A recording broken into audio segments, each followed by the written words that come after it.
guys, this is going to be my OC lore explanation video, but like a rough draft version. I'm going to try and keep it short and brief just to get the point across, so bear with me here. I'm definitely going to be leaving out lots of details, so if you want to ask anything, please feel free. I love talking about my characters any chance I get.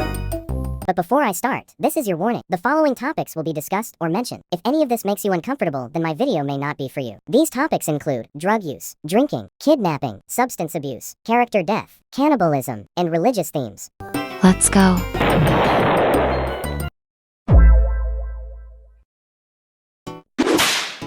This is Drew, and this is Luke, and they just had their 10-year anniversary in September. Aww. Drew is a laid-back and highly empathetic musician who enjoys to make simple beats on his laptop and play the piano.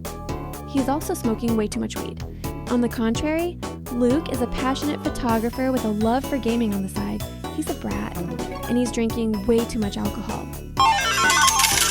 Their story is a childhood best friends to lovers story with a lot of confusion and internalized homophobia in between. But guys, it's okay, they are so happily ever after.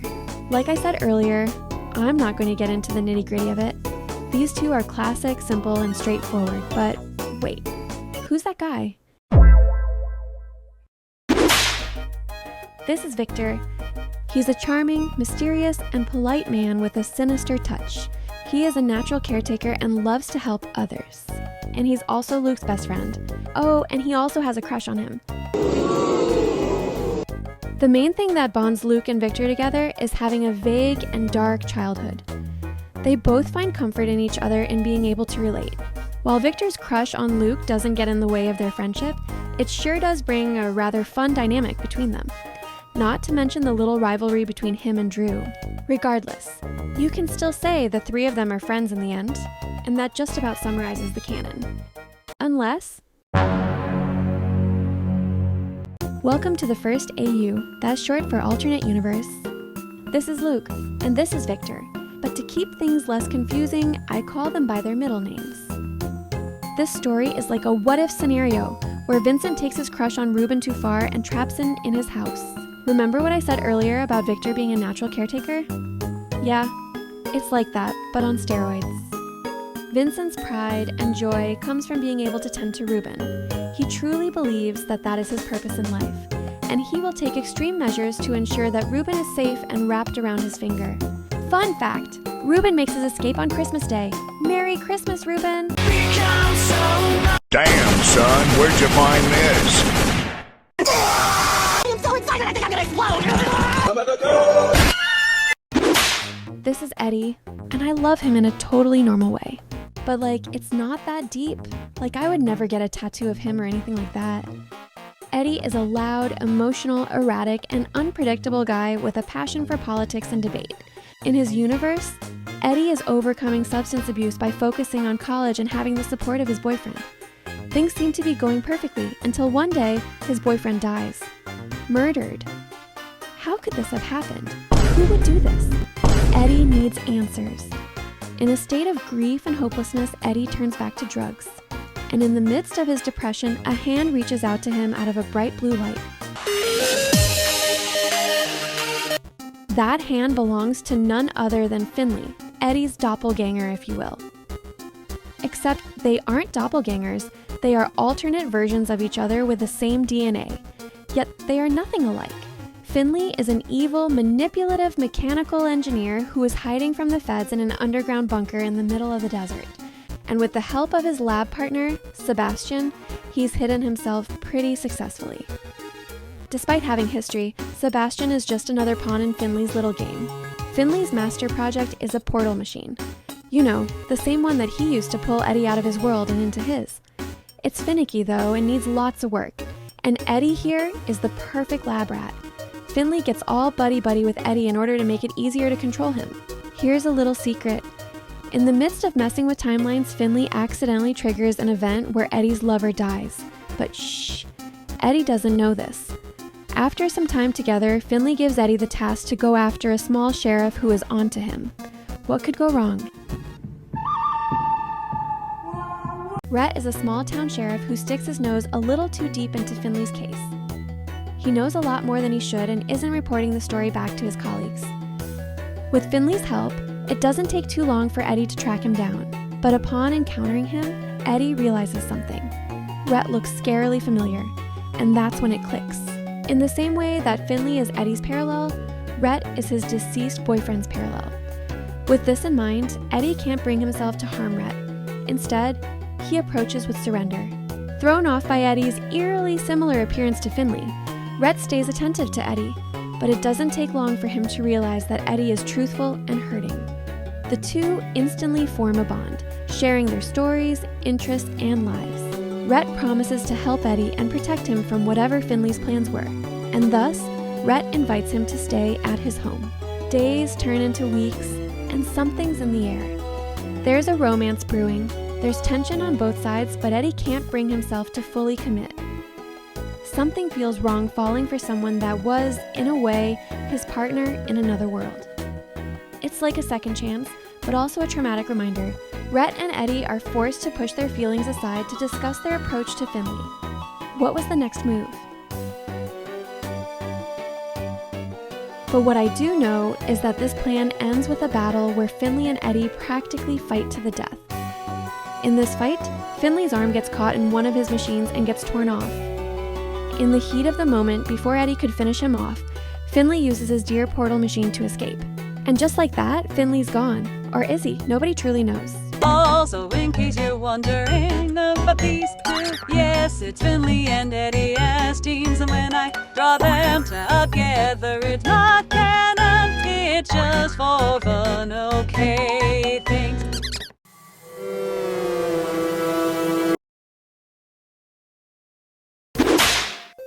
This is Wyatt. He's a hopeless romantic poet going to a prestigious university with soul-crushing debt. Wyatt finds himself being attracted to the most toxic and heartless people on the planet, but he loves it. And on his quest to find the one, Wyatt sets up a date with a girl he's met online. This date is taking place at a very high-end restaurant. Long story short, Wyatt's date ghosts him, but he's already there. Why not give the food a try? And holy smokes, is the food good, but wow, that bill, nobody can afford that. So what does he do? A dine and dash. Well, at least an attempt before he's caught by a tall, scary-looking man. This man turns out to be the owner of the restaurant, Donovan. But instead of getting him into trouble, he offers Wyatt a job as a dishwasher/busser. Wyatt, needing the money while being incredibly intimidated by this scary man, accepts the offer. But who really is this Donovan guy, and why does he come off so cold? Well, let me enlighten you. Did you know that there's a bakery across the street from Donovan's restaurant? The man that owns that place is Barrett, Donovan's childhood friend. These two have some long-time history together, and it's not good either. Donovan grew up relying on Barrett for support and basic necessities as he was stuck living with his incredibly abusive and neglecting father. Donovan has always despised his father, and his resentment towards him only grew the older he got. At the age of 13, Donovan had decided enough is enough. The abuse and neglect was too much to handle, and within the following days, Donovan executes his plan to kill his father. But this plan is messy. The main part of his homicide involved taking back some control by cannibalizing parts of his father. But what was he to do with the remains? Who is the one person he can trust to help him dispose of this? Surprise! It's Barrett. Donovan knows that Barrett would help him with anything. And Barrett's love for Donovan knows no bounds, so he agrees to help him. This traumatic experience is what bonds these two for life, and now the two are all grown up and highly successful. But what Barrett doesn't know is that Donovan's homicidal tendencies didn't stop with his father. Donovan continues to kill and cannibalize people for the sake of feeling some control in his life. And while Barrett doesn't know any of this, he is highly skeptical, and this is where Wyatt comes back. Remember what I said about Wyatt falling for mean and toxic people? Yeah, Wyatt sticks to Donovan like glue, and Donovan likes to have people under his thumb, so he picks up on his clinginess pretty fast, but so does Barrett, and Barrett is now watching them from afar. From his careful observations, this situation has the dynamic of a prey and a predator. It's extremely fishy, and Barrett feels the need to intervene. It is the moment where Wyatt found himself discovering too much that he puts himself in real danger. But before Donovan could strike, Barrett attacks. A fight breaks out between the two and ends with Donovan pushing the knife in Barrett's hands into himself. And just like that, Donovan is dead. An extremely heavy burden lies on Barrett, feeling betrayed and disbelief. And he is now left to grieve the loss of what once was his best friend. My name is David, and I've recently been granted permission to take over my family's journaling company. It's been a lot of weight on my shoulders, but I am so grateful to have the opportunity to run things now. Well anyways, I've been sent here to tell you a story. My story. And for the record, the past is a little blurry to me, but I'm still going to try. Let me set the scene. That night at the bar. It was a work party, something to celebrate my new promotion in the company. And while I was supposed to be enjoying my time, I instead sat in place staring at this man sitting at the bar. For whatever reason, he makes my heart race. There have been a few men in the past who've I've mistaken to be him. But this guy takes the cake.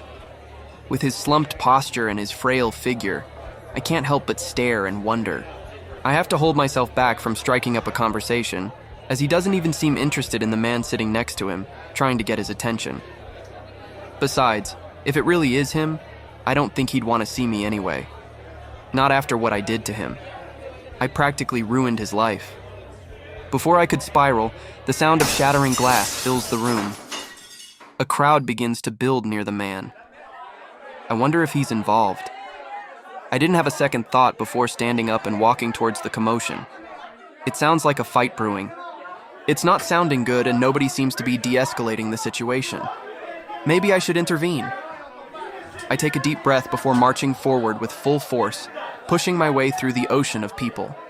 And once I reach the front, my heart drops. I know that face. I was right. It was him. Nick. He hasn't changed. Still picking fights and still angry at the world. I should help this time. Maybe I can make things right. Okay, I think to myself. Here goes nothing. Don't touch me! Nick, listen to me. Hey, look at me. Calm down. Oh. God. He's looking at me now. Does he recognize me?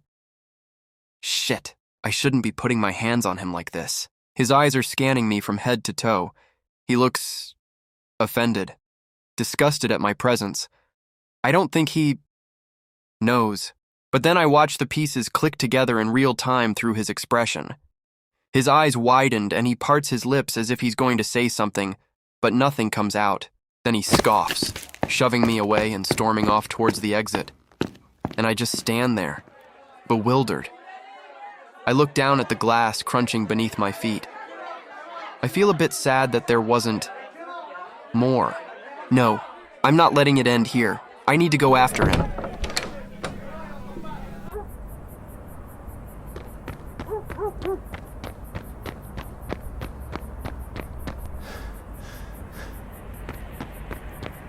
Nicholas, open the door. Nick, you can't drive like this. It's dangerous. Okay, I know what you're thinking. David, surely you didn't let him drive in that condition, right? I mean, what kind of person would? And the truth is, well, I tried, okay? I offered to get him a cab. I offered to drive him home. I mean, I seriously argued with him for like half an hour before he threw up on me. What else was I supposed to do? He really is just a stubborn asshole sometimes, and I can't do anything about it. And then you got in your car and followed me home like a creep. Well, what? A creep? No, I was just trying to make sure you got home safely. And then you showed up at my door 2 days later, unprompted, begging me to talk to you like some pathetic little dog.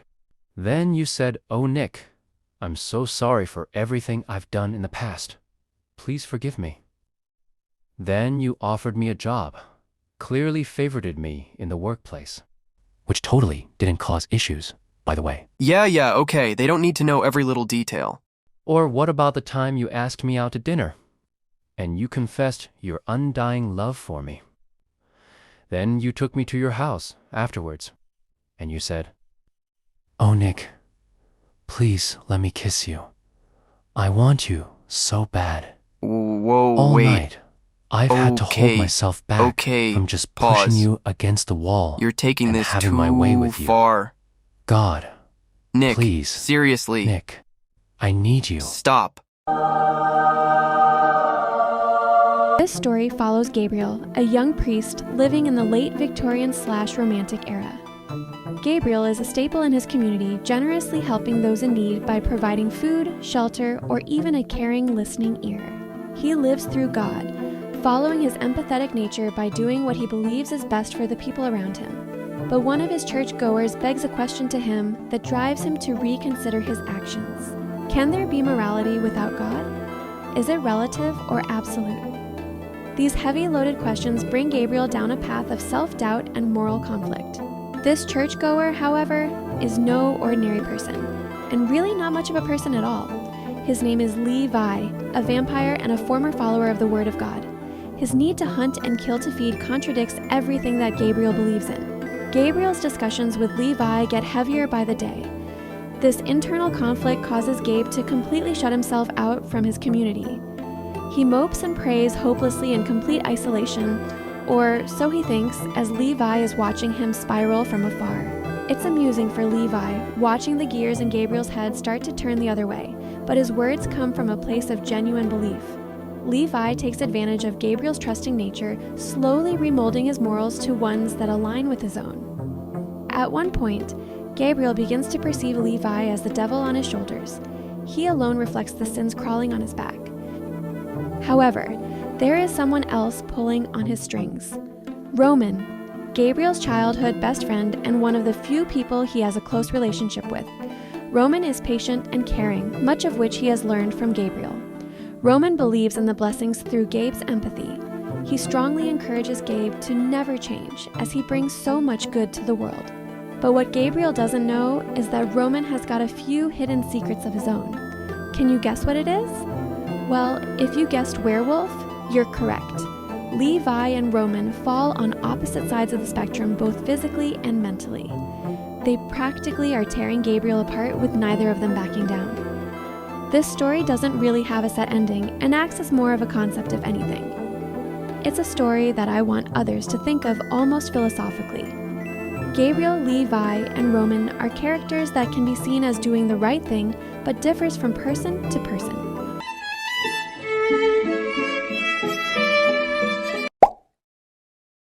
This is Daniel. He's living in the late 1920s and comes from a wealthy family. Daniel has a mansion all to himself, but things get so lonely and it's hard to keep up with the messes that happen on occasion despite being very clean and organized. So he has the brilliant idea to hire a housekeeper of some sorts, one who is willing to work full-time and have their own room in the mansion. It comes with generous pay, of course, but interview after interview, Daniel doesn't really find anyone he's super interested in. That is, until he meets Norman. He doesn't realize it, but it's love at first sight. One of the main things that intrigues Daniel is Norman's, well, lack of communication. He's partially mute and a man of few words, which kind of goes hand in hand with Danny's ability to talk nonstop. Daniel immediately sets on Norman, eagerly inviting him in and showing him around. And shortly after, Norman moves in. He is great at what he does. And after some time, yeah, you guessed it, love is in the air. And honestly, it's not much more than that. It's kind of just a short and sweet love story. If you've made it this far, I just want to say thank you. It means a lot that I got multiple requests to make a video like this explaining my characters. They genuinely mean the entire world to me, and I would argue that they're one of the most important things in my life. They are seriously my pride and joy, and I'm so happy to have the opportunity to share them with the world. If you have any burning questions that I didn't answer in this, please don't be afraid to ask. I love to talk about my sillies. Thank you for watching.